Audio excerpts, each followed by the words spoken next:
Hello নমস্কার guys, কেমন আছো? আশা করি সবাই ভালো আছো। তো আজকে ছিল আমার বন্ধুর ছেলের জন্মদিন, তো সেখানে যাচ্ছিলাম। তো চলো যাওয়া যাক। তো এখন যাচ্ছিলাম আমরা গিফট কিনতে, আর গিফট কিনা মানে হচ্ছে পকেটের সাথে ছোটোখাটো যুদ্ধ করা। তো পকেট খালি হওয়ার আগে যেন গিফট একটা ভালো পেয়ে যায়। তো চলো গিয়ে দেখা যাক কী হচ্ছে। আর এই যে দেখছো বিশাল মেগামার্ট, তো ভাবছি এখান থেকে কিছু কিনবো। তো চলো ভিতরে গিয়ে দেখি কী পছন্দ হয়। আর গ্রাউন্ড ফ্লোরটা হচ্ছে লেডিস কালেকশন, আর ফার্স্ট ফ্লোরে হচ্ছে ছেলেদের। তো সিঁড়ি দিয়ে চলে আসলাম আমরা ফার্স্ট ফ্লোরে।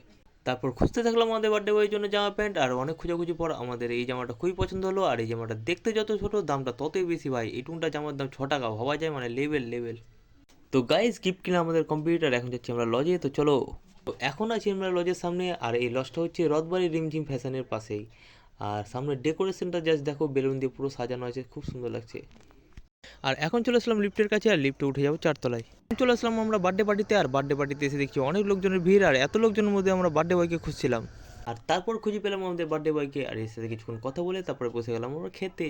আর খাবারের আইটেম ছিল নান, কাবলি ছোলা, সাদা ভাত, ফ্রাইড রাইস, খাসির মাংস, পাবদা মাছ, দই, মিষ্টি, চাটনি, মানে আলাদা একটা ব্যাপার। আর সত্যি কথা বলতে খাবারগুলো খুব অসাধারণ ছিল সব কটাই খাবার। আর খাওয়া দাওয়া শেষ করে চলে যাবো বাড়ি। তো আবার তো এরকম, টাটা, বাই বাই।